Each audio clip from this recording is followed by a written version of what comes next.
atazanando para virmos, já estava na hora desse momento acontecer mesmo. Mas ao mesmo tempo em que dizia isso para si mesma, ela segurava no colar de diamantes que o seu namorado a deu. E todas as loucuras que ela pensava foram causadas pelo que o povo falava, que ela namorava por interesse, mas isso não era verdade. Ela pensava calada no assento ao lado de Guilherme, contrariando ela própria ao agarrar a joia que ele havia lhe dado. Foi a pior coisa que eu fiz, namorar um cara rico, ela pensou. Ao mesmo tempo, ela tocava uma cicatriz em seu braço. Ela nunca disse a Guilherme o que tinha acontecido ou o que teria deixado aquela marca horrível nela. No que você está pensando? Guilherme perguntou a ela. E trêmula, ela respondeu: nada, na nossa viagem. Você estava tão ansioso para essa viagem que nem ficamos para assistir aquele filme de terror que vai passar na TV. Hoje, os filmes de Sexta-feira 13 são os melhores. Precisava me lembrar que hoje é Sexta-feira 13? Ele perguntou indiferente. Já está quase anoitecendo e não chegamos nesse lugar. Falta muito para chegarmos? Um pouco. Que tal se bebemos alguma coisa antes de chegarmos? Ele disse, já pegando as cervejas. Não é uma boa ideia. Além do mais, você nem bebe. Vai, Bel, por favor. A viagem está um tédio, só. Beleza então. Ela pegou só uma cerveja e o casal seguiu viagem. Já estava quase anoitecendo. A lua já mostrava o seu vislumbre por detrás das árvores, e o frio consumia cada centímetro quadrado daquele lugar estranho. Ela estava com medo, mas não sabia do que. E para afastar aquele clima sombrio, ela logo perguntou com a cerveja na mão: Por que você está comigo? Você me ama de verdade? Ele ia responder e tudo ficou escuro de repente. Mas aos poucos, o brilho da lua cheia ficava mais nítido para a namorada. Ela sentiu seu rosto molhado. E quando ela teve noção do que acontecera, ela resumiu que seria sangue. Começou a chorar e viu seu namorado do lado de fora do carro, lá na frente, deitado com o corpo virado para baixo. Ela gritou pelo nome do namorado e com muita dificuldade conseguiu sair do carro e foi até o local onde estava ele. Ela o virou e ele não estava muito machucado. Por isso, a moça tentou acordá-lo, mas sem sucesso. Arrastou o corpo até próximo ao carro e prometeu conseguir ajuda. Em um ato de amor, ela retirou o colar do pescoço e colocou nas mãos dele. E chorando, ela partiu atrás de ajuda. Lembrou-se dos celulares e foi até o carro novamente, mas não encontrou rede alguma e não achou o celular de Guilherme em lugar nenhum. E assim correu em meio à floresta. O desespero por ajuda cessara o medo que devia estar sentindo, e não precisou andar muito para encontrar uma casa lá perto. Sem pensar duas vezes, ela correu até lá e bateu a porta, sem se tocar da besteira que estava fazendo. Enquanto rezava para alguém abrir a porta, o frio e o medo consumiam cada milímetro do corpo de Isabel. A sua roupa estava imunda, o rosto lavado em sangue e os braços arranhados. Ela batia na porta repetidamente e com muita força, mas ninguém ouvia. Ela saiu do alpendre e ficou em frente à casa olhando para cima, com a esperança de ver alguém. e não dava para definir se as luzes estavam acesas. E de repente, um clarão se mostrou com tanta força no céu que Isabel se assustou. O clarão veio seguido de um trovão que a fez tremer dos pés à cabeça. E como por um impulso, ela correu em direção à porta e a bateu com tanta força que ela se abriu violentamente. E em seguida, ela se assustou com o que viu. Bem, era uma escuridão total. Ah, deve ser um local abandonado, ela dizia para si mesma. Mas entraria mesmo assim, pois poderia haver alguma coisa ali que a ajudasse. Mas com tudo escuro, não teria chance de encontrar qualquer coisa. A lanterna no carro, ela pensou enquanto virava-se rapidamente para correr em direção ao veículo tombado. E foi o que fez, e assim deixando a porta escancarada. Correu até o carro e ao chegar lá, revirou tudo até que encontrou o objeto. A lanterna estava com a luz um pouco fraca, mas ajudaria. Ela segurou a lanterna com força e preparou-se para voltar a casa. E foi quando percebeu algo que a fez paralisar. O seu namorado não estava mais ali. Ela pensou que talvez ele foi a procurar na floresta. E ficou preocupada. Mas achou melhor continuar com o plano de pedir ajuda na casa. As nuvens cobriam aquele luar que estava tão brilhante algumas horas atrás. E o som ensurdecedor dos trovões fez com que Isabel corresse o máximo que podia em direção da casa. E quando chegou, percebeu que a porta estava fechada e não aberta como ela havia deixado. Mas esse detalhe foi desconsiderado. Ao entrar, ela viu que os móveis estavam empoeirados, quebrados e jogados pelo chão. Isabel, com a ajuda da lanterna, encontrou o interruptor. Mas ao acionar, nada aconteceu. Ali realmente era uma casa abandonada. Uma coisa que ela conseguiu notar, o que seria praticamente impossível de não perceber, foi o cheiro horrível que emanava do local. Um odor de carne podre ou algo parecido. Ela continuou apontando a lanterna pela casa.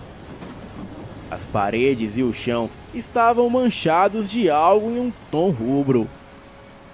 E logo ela se deu conta que era sangue.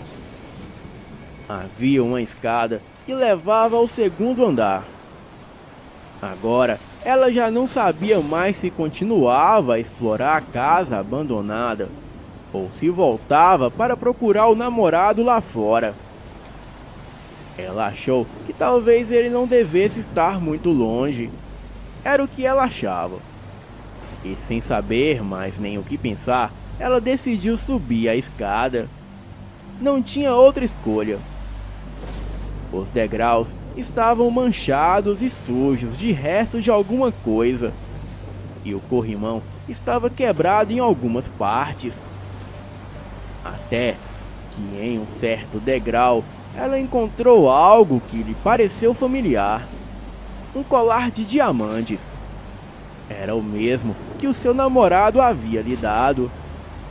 O mesmo que ela havia deixado com ele. E agora ela sabia que o seu namorado estava ali na casa. Isabel, com um sorriso leve e singelo no rosto, correu pelos degraus. Quando viu no topo da escadaria alguém. Neste momento, mais um raio correu no céu e ela pôde ver que se tratava de uma figura humanoide. Uma criatura com pelos marrons, cabeça de cachorro e olhos vermelhos. A luz do relâmpago foi o suficiente para ela perceber E aquela criatura tinha um focinho de cachorro, e dele saltavam enormes dentes pontiagudos. E da boca daquela fera escorria uma baba grossa. A criatura era mais alto que ela, e deveria ter por volta de 2 metros de altura. Os olhos de Isabel se abriram extremamente, assim como a boca, e a sua expressão de horror provou a ela mesma a besteira que ela fez. Então ela correu para a floresta, sabendo que aquela criatura estava lhe perseguindo. Ela sabia que não conseguiria fugir, e temia que aquela criatura estranha cruzasse com seu namorado em algum momento. Aí seria o fim dele. Enquanto corria, ela pensava no namorado e achava que ele já deveria estar morto naquela hora. Ela pensou no sangue, no colar e pensava na cerveja responsável pelo acidente. A sua cabeça processava informações que a deixava cada vez mais atormentada. E então, no meio de tantas coisas na consciência, ela lembrou do punhal que o seu pai havia lhe dado. Então, ela teria que pegá-lo, pois poderia ser útil. Ela pensou que só precisava correr até o carro, pegar o punhal e correr rumo à floresta novamente. E assim, ela tomou um fôlego e correu. E depois de muitas quase quedas, a jovem chegou ao carro e pegou o punhal. Mas quando terminou de fazê-lo, ela viu que aquela fera assassina vinha em sua direção. E então ela correu rumo à mata. De repente, o cansaço mostrou-se presente em seu corpo. Então ela se escondeu atrás de uma árvore e tapou a boca com a mão. E pelo barulho pesado nos passos, aquela coisa estava próxima. Ela sentiu tanto medo que as suas pernas estavam paralisadas, como se ela tivesse usado toda a energia com a corrida que fez pela floresta.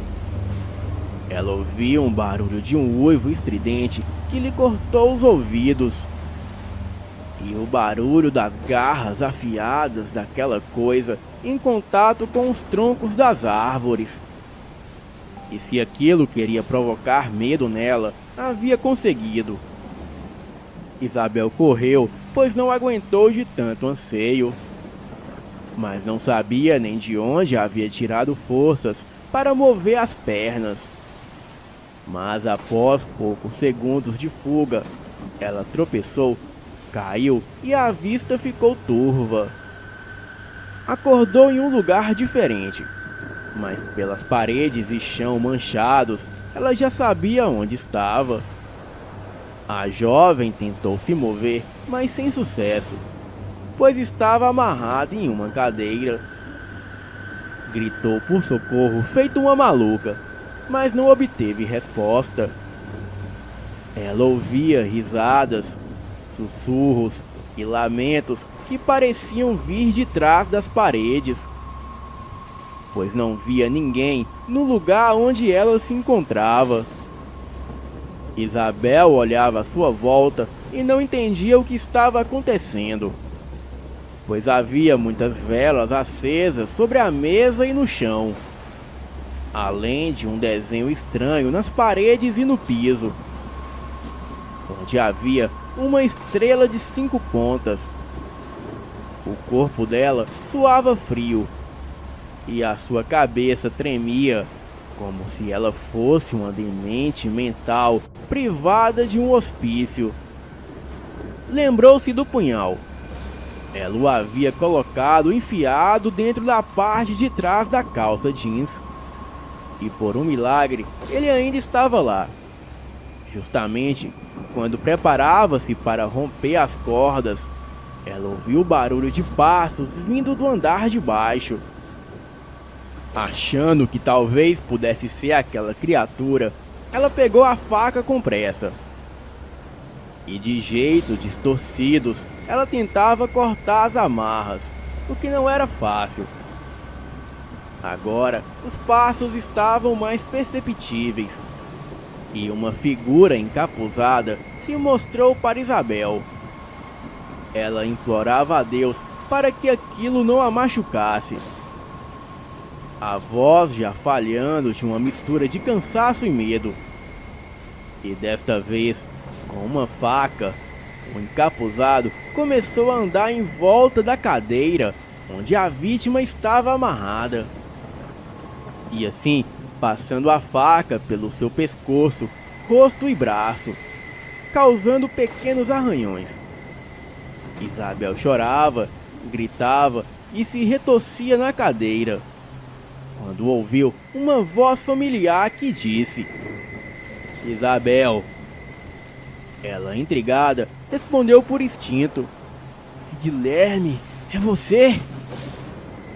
Sim, meu amor, sou eu, disse o encapuzado, retirando o capuz negro da cabeça e revelando a sua verdadeira identidade. Então era você. Você me fez passar por isso tudo. Ela não estava entendendo nada.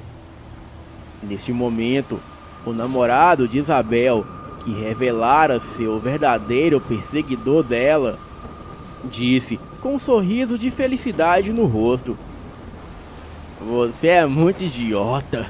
Você não desconfiou de nada. Você achou mesmo que eu te levei para viajar em uma sexta-feira 13 à toa? Acha que o carro tombou aqui perto da casa, do nada? Achou que era um amor tão forte para acontecer em uma viagem para comemorar o primeiro mês? Ou também achou que eu estava afim de você? Sorriu logo em seguida. Nem pensar. Isabel ainda não entendia nada.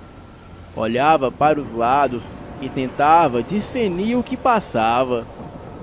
Então, na tentativa de compreender, ela olhou para o pentagrama no chão, desviando a visão ao namorado.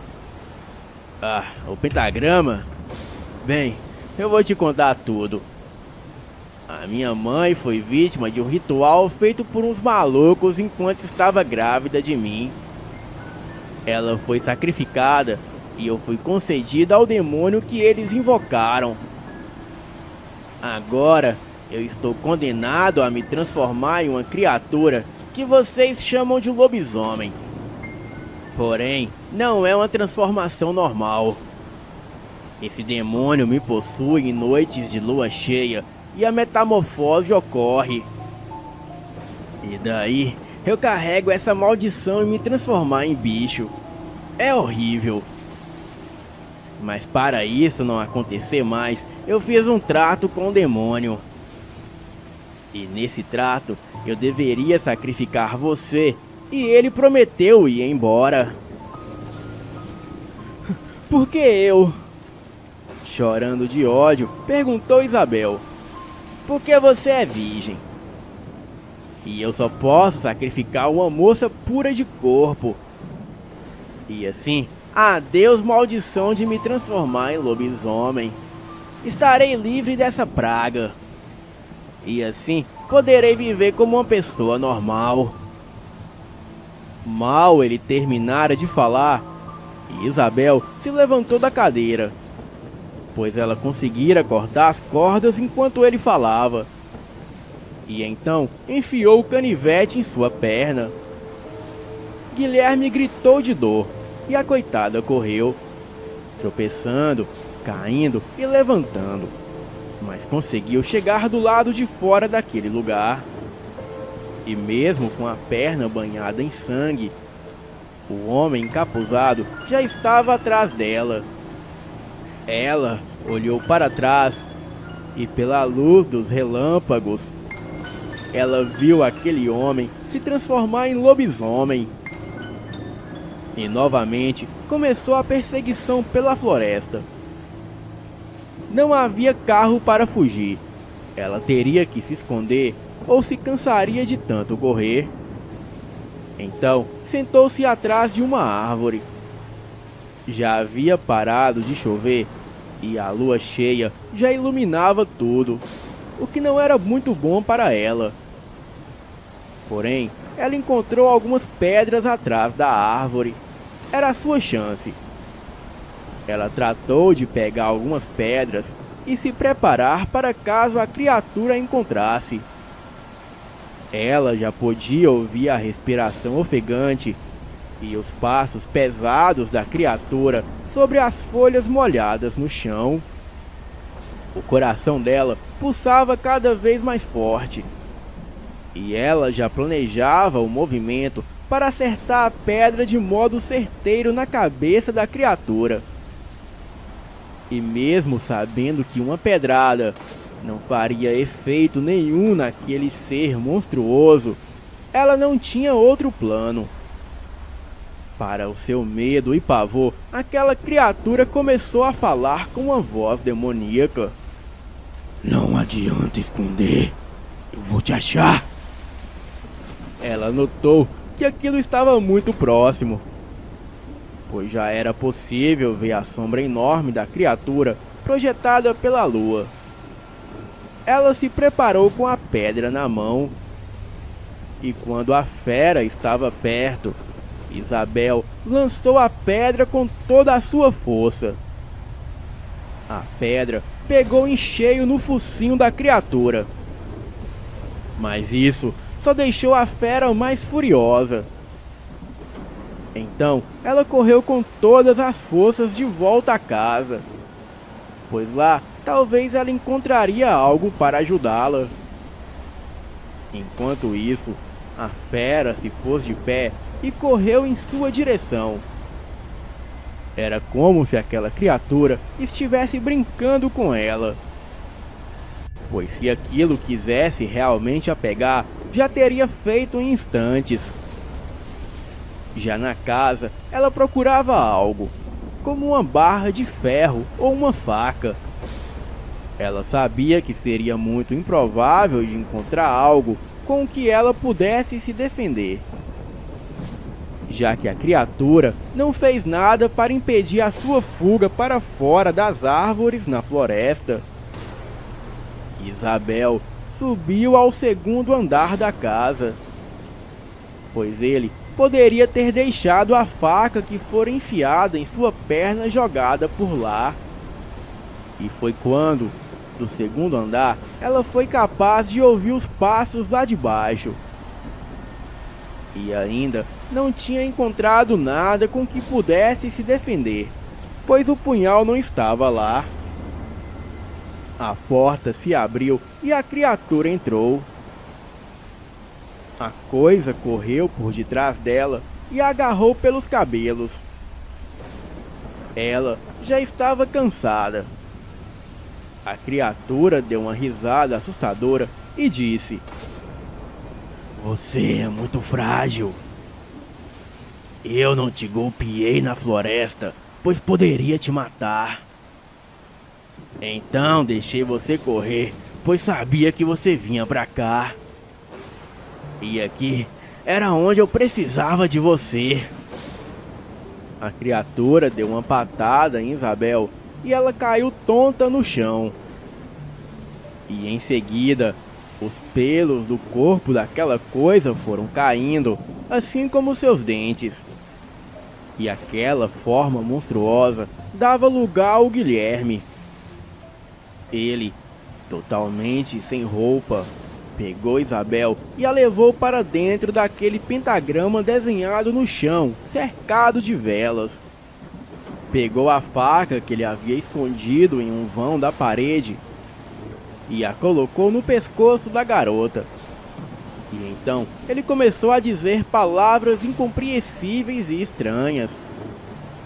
Isabel percebia que as velas tremiam, assim como os móveis jogados no chão. Bem, faltava poucos minutos para a meia-noite. E ao terminar de pronunciar aquele dialeto, Guilherme preparou a faca para realizar o sacrifício. E foi neste momento que Isabel virou-se, empurrou o namorado e gritou: Eu não sou mais virgem! Sem entender nada, Guilherme mudou a fisionomia e ela continuou. A cicatriz no meu braço foi o meu ex-namorado quem deixou em mim. Ele me agredia e um dia ele abusou de mim. É por isso que o meu pai estava preocupado com essa viagem ridícula.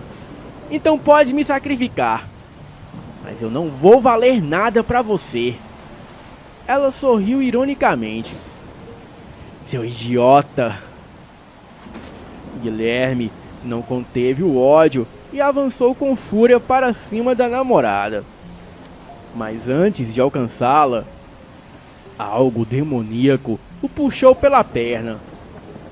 Era uma criatura horripilante, muito magra e de olhos vermelhos cintilantes. A criatura possuía uma pelagem escura pelo corpo. Estava encurvado e a sua cabeça era como a cabeça de um lobo. Aquele vulto agarrou Guilherme e em seguida mutilou o corpo dele. E após espalhar o sangue de Guilherme por todos os cantos da casa, olhou para Isabel logo em seguida. E quando os olhares se cruzaram, a garota sentiu as suas costas queimarem, como se uma faca tivesse sendo passada nela com força. Então ela gritou tão alto que o barulho ecoou pela casa e a criatura sumiu misteriosamente. Isabel saiu tranquilamente da casa, caminhando com passos lentos e uma expressão tristonha. Ela estava cansada, mas não sentia mais medo e não sabia o porquê. Depois de várias horas, o sol já estava quase fora da linha do horizonte, quando um carro passou e a motorista viu o corpo da garota caído no chão e parecia sem vida. A mulher parou o carro e colocou com muita dificuldade o corpo ainda vivo de Isabel dentro do veículo. E antes de partirem, a dona do carro não pôde deixar de notar algo estranho nas costas de Isabel. Lá havia um desenho feito com algo pontiagudo. Era um pentagrama. Então foram embora. A mulher deixou Isabel em um hospital. Ela permaneceu várias semanas internada. E quando saiu do hospital, ela foi direto para o Hospital Psiquiatra André Luiz, que fica em Belo Horizonte, e conhecia a sua história. Boa noite.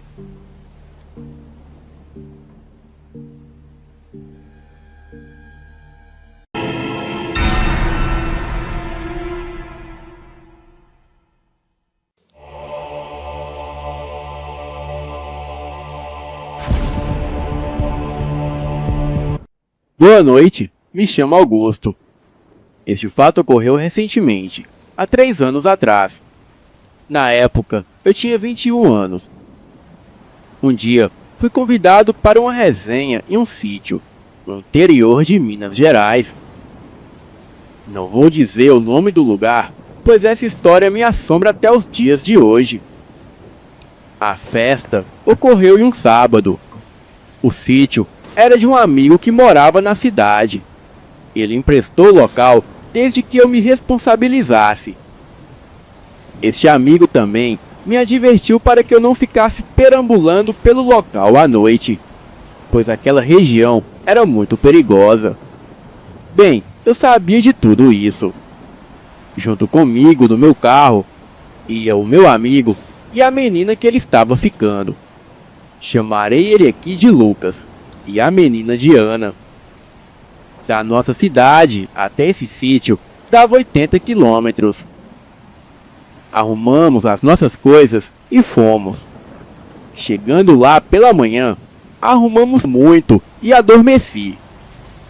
No outro dia, acordei por volta das 7 da manhã. O restante do pessoal que havia ficado já estava indo embora. Ficando assim, somente eu, Lucas e Ana, para arrumar a bagunça da festa. Decidi não contar a ninguém o que tinha presenciado na noite. Elas só ficariam ali por mais um dia no máximo. E também disseram que estavam com um amigo, mas ele havia saído com o carro e estava demorando. Confesso pouco. Eu, meio tímido, aceitei o convite. E assim que cruzamos a porta da sala, uma das garotas me perguntou se eu era gay. Eu neguei, e ela disse que estava começando a achar, pois eu não tentei nada com elas, pois eu não havia as cantado em nenhum momento. Logo, retruquei e disse: por quê? Eu deveria? E antes que pudesse terminar a frase, uma delas veio em minha direção e começou a me beijar. E logo em seguida, a outra fez o mesmo. Era um beijo triplo. Fiquei sem reação e apenas me entreguei. Subimos para o quarto e fizemos amor, eu e as duas garotas. Foi mais de 1 hora de sexo intenso. Transamos loucamente. E quando de repente ouvimos um barulho de carro se aproximando da porteira, eu ainda estava ereto. Rapidamente fui pegando a minha cueca e vestindo as minhas roupas. De dentro do carro havia saído o amigo das garotas que elas haviam falado. Vesti rapidamente as minhas roupas e elas disseram que eu não precisaria ficar com medo, que ele era apenas um amigo e que não era namorado de nenhuma delas. Eu disse que estava tudo bem, mas precisava ir embora. A garota ruiva me perguntou se eu voltaria mais tarde, e eu disse que sim, que voltaria no final da tarde. Quando saí pela porta da frente, então disse aos dois que ia dar uma volta e voltaria antes das 8 da noite. Tentei ligar para as garotas e avisar que eu iria, porém o meu celular estava sem sinal, e quando o sinal voltava era bem fraco. Então peguei o carro e fui fazer uma bela surpresa para as garotas. Passei com o carro em frente ao sítio que elas estavam e dei a volta para ficar fácil para ir embora dali. Estacionei um pouco mais à frente e fui até lá. À medida que vou me aproximando da casa, começo a ouvir gritos. E logo pensei que estava rolando uma orgia ali. Mas os gritos foram ficando intensos e pude perceber que não era o que eu estava pensando. Os gritos pareciam ser de dor e raiva. Então fui devagar até na janela e vi algo que nunca vou esquecer em toda a minha vida. As duas garotas e o rapaz estavam sem roupas, caídos no chão. Eles se contorciam e os seus corpos mudavam de aparência humana para algo animalesco. Aquele rapaz que estava com elas assumia uma aparência monstruosa e peluda. E as garotas também. Porém, elas tinham menos pelos. Eu fiquei paralisado diante de tanto terror. As minhas pernas perderam as forças e só consegui ficar ali imóvel olhando aquela cena. Depois de mais ou menos 3 minutos, pude ver que aquilo, por mais impressionante e incrível que fosse, eu tinha certeza que eram 3 lobisomens. Assim que acabaram de se transformarem, eles se levantaram sobre 2 patas e começaram a cheirar o ar, como se estivesse sentindo a minha presença e o meu cheiro. Recuperei um pouco dos movimentos das pernas e saí correndo, pois a minha vida dependia disso. Minhas pernas estavam tão bambas que eu caí 3 metros à frente. E foi quando ouvi um uivo terrivelmente assustador vindo de dentro da casa, seguido de vários outros uivos. Levantei e corri até o carro sem olhar para trás. Nessa hora, eu só pensava que ia morrer. Entrei e liguei o carro. Quando olhei pelo retrovisor, pude ver as 3 criaturas saindo da casa e vindo em minha direção. Eu acelerei com tudo. O cascalho fazia o carro derrapar. Porém, eu não pensava em outra coisa a não ser ir embora dali. Cogitei a ideia de deixar os meus amigos para trás, ali no sítio, pois o meu pavor era tremendo. Acabei que, num ato de consciência, eu não fiz isso. Mas, porém, só estacionei a caminhonete na entrada do sítio e buzinei freneticamente. E assim que eles apareceram, eu pedi que entrassem no carro o mais rápido possível. Eles queriam saber o que estava havendo. Eu disse que se eles não entrassem, eu iria embora sem eles. Foi aí que todos nós ouvimos um uivo estridente saindo da mata. Eu me preparei para arrancar com o carro. Porém, o Lucas e a Ana se assustaram e entraram rapidamente no carro. Chegamos na cidade com o carro todo destruído, pois eu corria a 80 km na estrada de terra e cascalho. Quando chegamos em casa, tive que ser hospitalizado, pois eu estava tremendo muito. No outro dia, os meus amigos queriam saber o que havia acontecido comigo.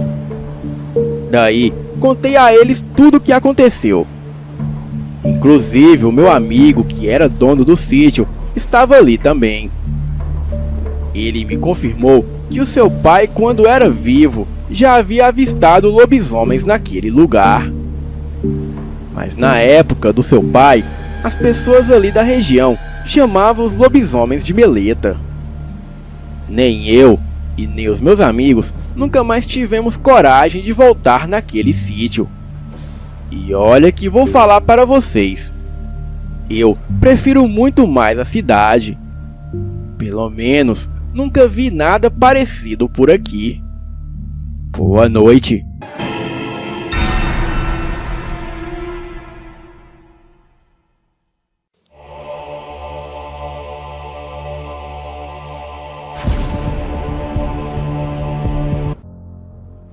Boa noite.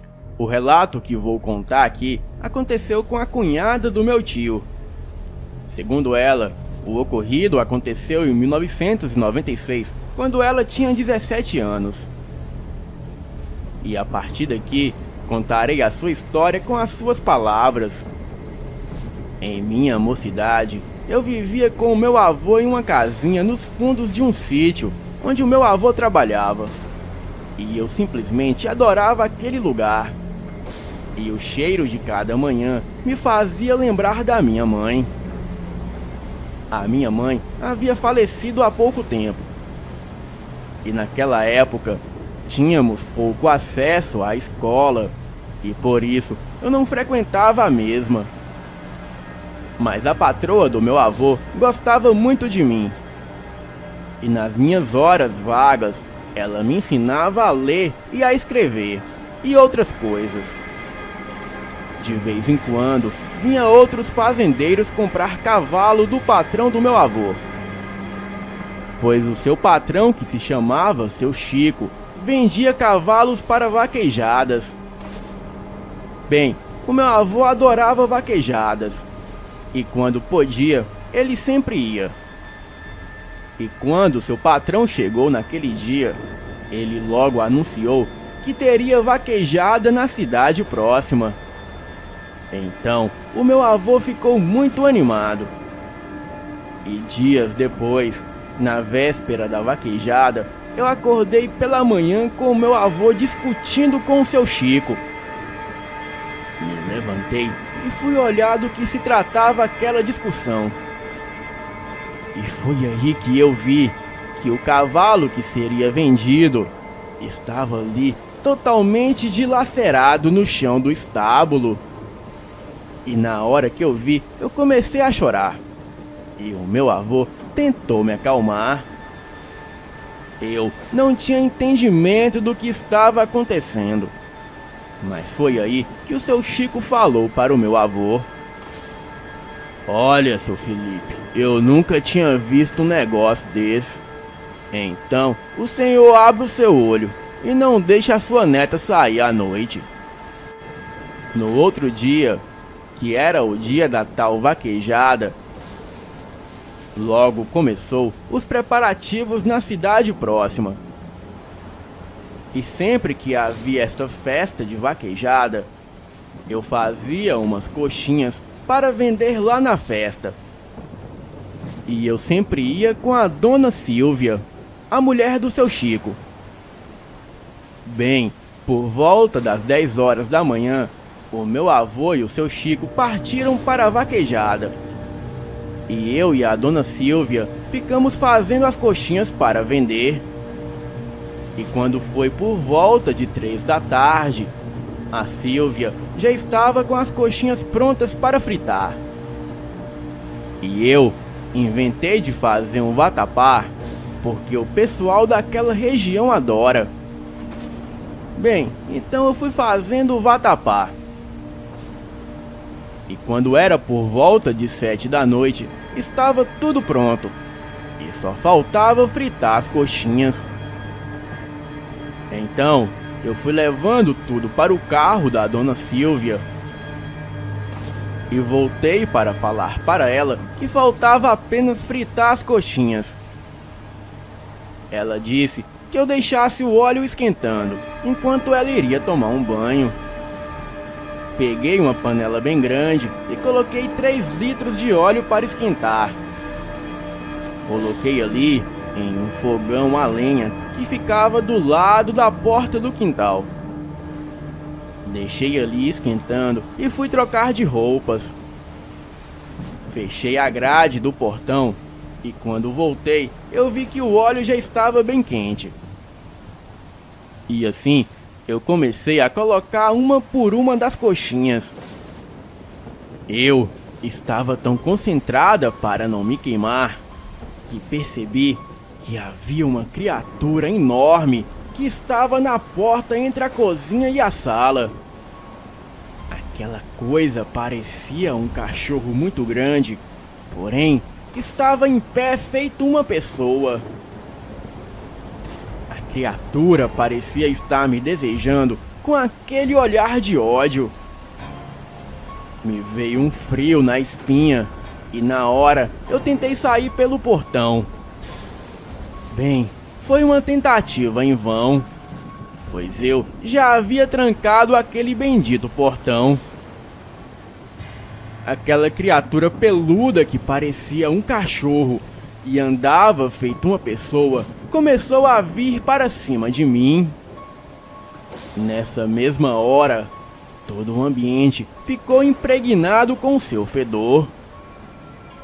Aquela criatura mostrava os dentes e vinha para cima de mim como se fosse me matar. Então, eu, encurralada e sem saída, peguei a panela com óleo quente sem nem me importar e joguei a panela com óleo e coxinha em cima daquele demônio. Na hora, aquilo soltou um berro aterrorizante e começou a se debater. Aproveitei que aquilo estava no chão e corri para a porta da sala em direção à casa do seu Chico. Quando cheguei lá e olhei para trás, eu vi que aquela criatura saiu correndo para os matos. A dona Silvia estava no alpendre e logo me perguntou o porquê que eu estava gritando.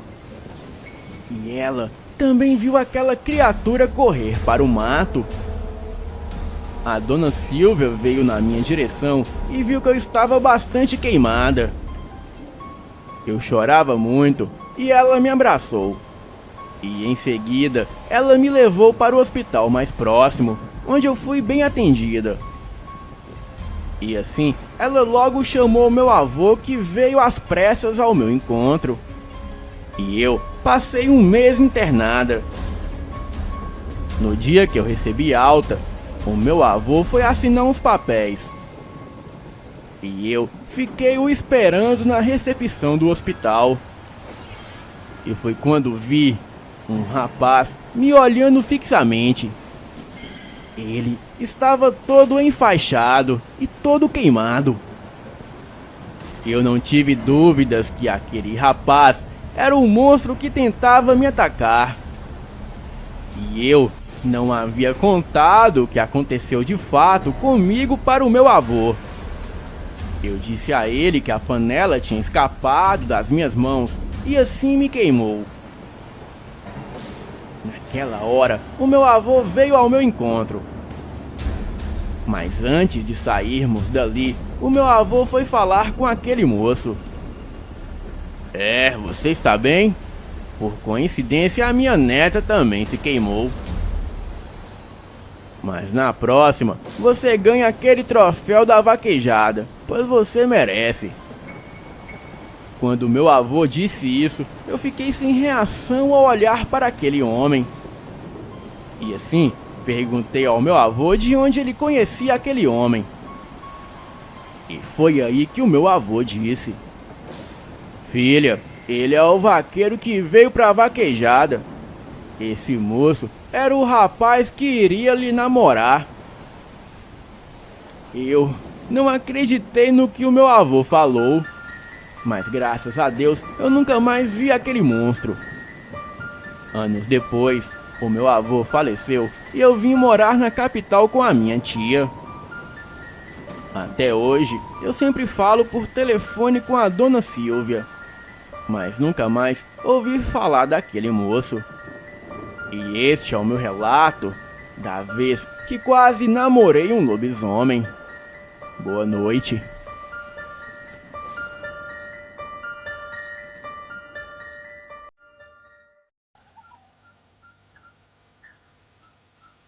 As cidades pequenas da região norte e nordeste do país guardam segredos aos quais essa geração desconhece. De bruxas e espíritos, feras e monstros. Coisas das quais hoje todos chamam de lendas. O que vou lhes contar é algo que marcou a minha vida e mudou a minha forma de ver o mundo. Uma coisa simplesmente absurda e amedrontadora. Me chamo Carlos e sou funcionário de campo do IBGE. Faço pesquisas de IDH e contagem populacional. A minha vida é viajar por este país, coletando dados e amostras. Essas coisas que os técnicos de campo do IBGE estão acostumados a fazer. E o que vou lhes contar ocorreu numa cidade pequena, no interior da Paraíba. Me lembro de chegar na pequena cidade. Era por volta de 2 da tarde, quando o nosso carro, que já estava meio ruim da viagem, terminou de dar problemas. A cidade de Parari, no interior da Paraíba, tem cerca de aproximadamente 2.000 habitantes. É praticamente um vilarejo, porém é uma cidade de povo acolhedor e hospitaleiro. Após o mecânico avaliar o nosso carro, ele chegou ao consenso que precisava trocar algumas peças do motor e que o carro ficaria ali por mais ou menos 3 dias, ou mais. Eram meados de junho e a cidade se preparava para as festividades juninas. As pinturas no chão da cidade lhe davam um ar bonito e confortável. Um pequeno palco era montado no centro e as pessoas se juntavam para ajudar nas ornamentações. Aparentemente, essa seria a festa do ano nessa cidade. Sabendo que o nosso carro não ficaria pronto, eu e os acompanhantes, que eram 3, apanhamos as nossas coisas e fomos procurar uma pousada para podermos passar a noite. E somente no dia seguinte pensaríamos em como poderíamos cuidar disso. Chegamos no hotel que se chamava Pousada e Hotel Família São Jorge. Fomos atendidos por uma senhora que se identificava como Adriana. Ela era dona da pousada. Me lembro de nossa conversa quando entramos na pousada. O dia estava quente e poucos ventos corriam. Um cheiro de lavanda entrava em nossos narizes e no rádio tocava um desses forrós antigos, algo como Luiz Gonzaga, se não me engano. Cheguei já falando: "Boa tarde, senhora. Gostaria de 2 quartos com 2 camas para mim e para esses rapazes." A senhora me olhou sorridente e me respondeu com mais uma pergunta: "Quarto com ar ou ventilador?" A senhora era bastante simpática e emanava uma energia muito boa. Ao passo que lhe respondi: "Com ar, moça. Somos de fora, da região sul, e não estamos acostumados com este calor." A senhora riu e continuou: "Quem dera eu ainda fosse moça, meu filho." Todos rimos e a moça apanhou as chaves e, com um gesto com a mão, apontou para o corredor à sua esquerda. Era um corredor extenso, com várias portas e pouca iluminação. O teto era forrado com madeira polida, e o cheiro agora era de hortelã.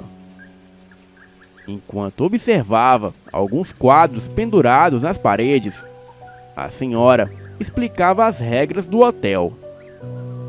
"Meu filho, as instalações são mais simples por se tratar de uma casa de família mesmo. Aqui nós temos algumas regras também. O toque de recolher é por volta de 3 da manhã. E após isso, fechamos as portas. O café da manhã é servido entre as 9. E depois disso não tem mais café. O almoço é servido entre 12:00 e 2 da tarde. E depois disso não tem mais almoço. A janta também é servida entre 6 e 8 horas da noite. E depois disso, a cozinha fecha. Mas mesmo após isso, você pode fazer pedidos sim. Mas isso lhe custará a mais. O café da manhã é grátis, mas o jantar e o almoço não são. Cobramos R$ 20 pelo self-service do hotel. Mas você pode pedir comida fora, não tem problemas. Você entendeu?" Acenei com a cabeça que sim. E a moça abriu 2 portas, uma de frente para a outra. Eram os nossos quartos. Eu não me incomodei com as regras. Queria só tomar um banho e descansar. No dia seguinte, comunicaria o centro de transmissão sobre os imprevistos. E assim o fiz. Veio a noite e aproveitei que estava na cidade e decidi sair para conhecê-la. Comuniquei aos membros que sairia para conhecer a cidade. O pessoal decidiu que me acompanhariam. E após o jantar, fomos todos para a pequena praça da cidade. O vilarejo, como de fato já falei, era muito pequeno. E os turistas não eram tão comuns como se esperava. E não demorou muito e as festas começaram. As bandas locais começaram a tocar.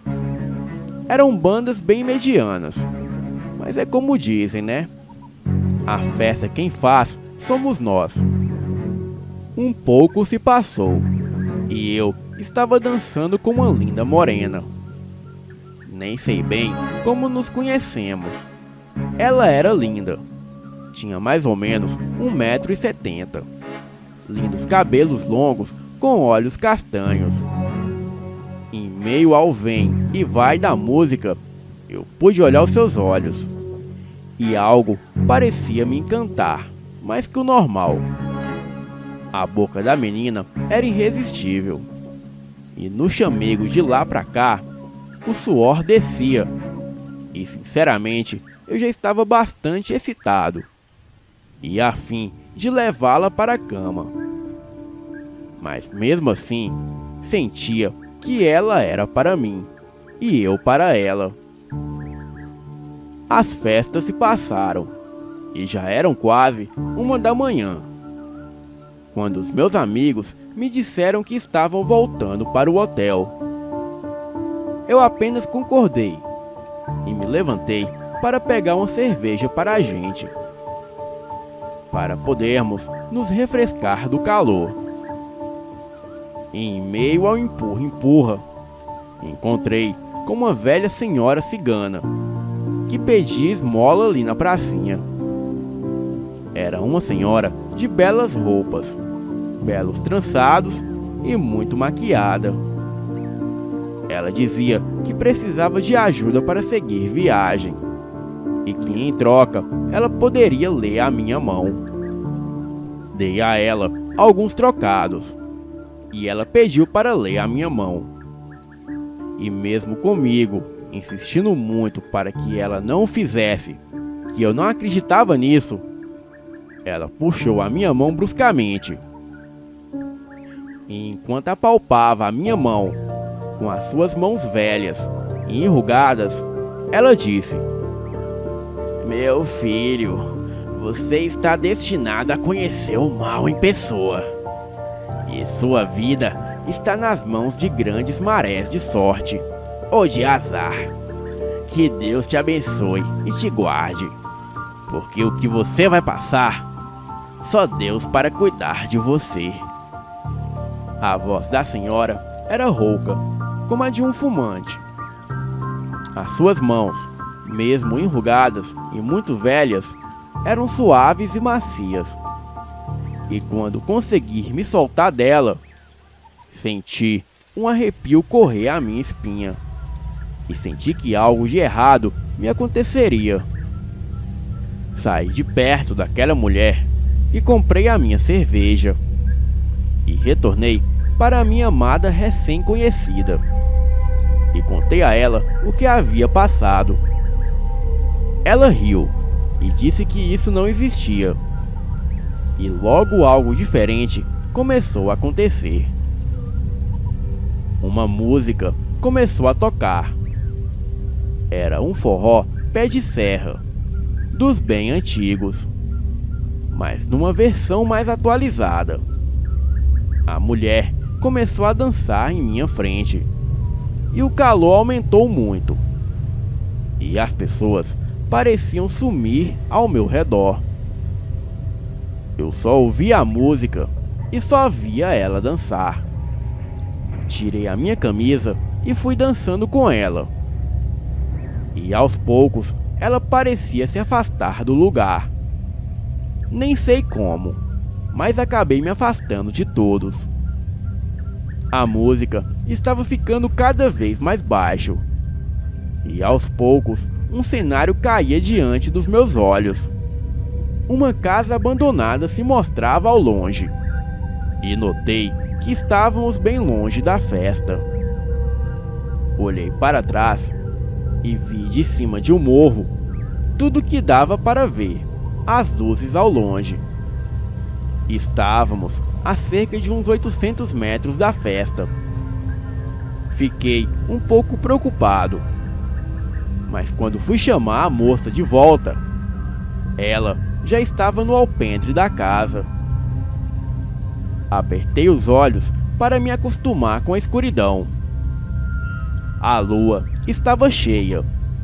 Em poucos segundos, a moça começou a se despir. As suas curvas eram lindas. Os seus cabelos cobriam-lhe os ombros e os seus seios. Os seus olhos pareciam brilhar e também estavam em um tom claro, algo que quase parecendo um tom amarelado. Eu fixei a minha visão naqueles olhos. Senti o medo correr a minha espinha, mas a atração sexual era muito maior. Caminhei devagar em direção a ela. E estava em ponto de bala, se é que me entenderam. Mas quando me aproximei a cerca de 10 metros dela, quando a vi de perto, reparei todo o seu resplendor e senti o meu corpo se aflorar. Eu estava quase a beijando, quando ouvi um grunhido forte. Um odor de carne estragada invadiu meu nariz. E antes que eu pudesse raciocinar, vi algo correr ao fundo da casa. Pensei que fosse um bezerro, por conta do tamanho e do peso. Acendi a lanterna do celular. Coloquei a menina atrás de mim e caminhei em direção ao vulto que havia visto. Eu, inocente, não havia percebido que a moça simplesmente não esboçava mais nenhuma reação. Ela simplesmente ria e caminhava atrás de mim. Caminhei por alguns segundos dentro da casa, em direção ao quintal cheio de mato. Apanhei um pedaço de madeira e fui em direção ao vulto preto atrás de uma mangueira. Por estar naquela distância e não saber do que se tratava, desliguei a lanterna do celular e segurei a madeira com as duas mãos. E fui me aproximando bem devagar. A uns 3 metros da árvore, ouvi uma canção atrás de mim. Era uma canção cantada com uivos. Olhei de entre olhos e vi a moça que outrora estava a fazer gestos e balbuciar palavras. Agora, o seu corpo se tomava de pequenos pelos. Porém, não mudava de forma. Achei que o medo estava me fazendo delirar, mas algo me fazia continuar ali. Continuei caminhando e indo em direção ao que agora não era mais um vulto. E na minha frente havia um grande ser humanoide. Tinha cerca de 1,80 de altura. Um corpo que lembrava muito de um ser humano, com pelos bem rasos na região da cintura para baixo, e pelos grossos e bem densos na sua parte de cima. A sua cara parecia retorcida, com um focinho curto e orelhas em pé. Aquela coisa era asquerosa e fedia muito. Os seus olhos expressavam grande fúria, e a sua boca, mesmo pequena, era cheia de dentes afiados. Quando pensei em voltar, senti aquele toque aveludado e quente, e uma voz dizer ao meu ouvido: "Não se preocupe, amor. Será tudo rápido.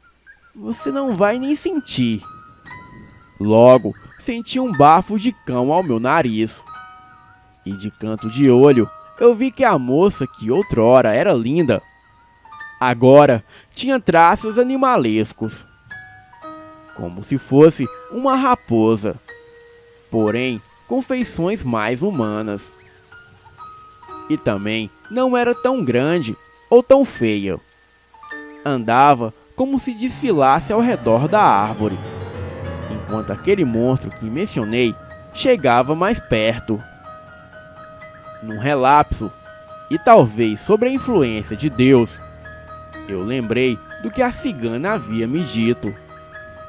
E num ato de loucura, dei um golpe muito forte na cabeça do monstro.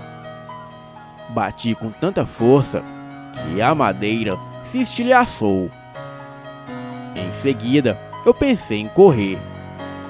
Mas além daquela outra aberração estar logo adiante, eu sabia que não duraria muito, pois o monstro não havia morrido, estava só meio desnorteado.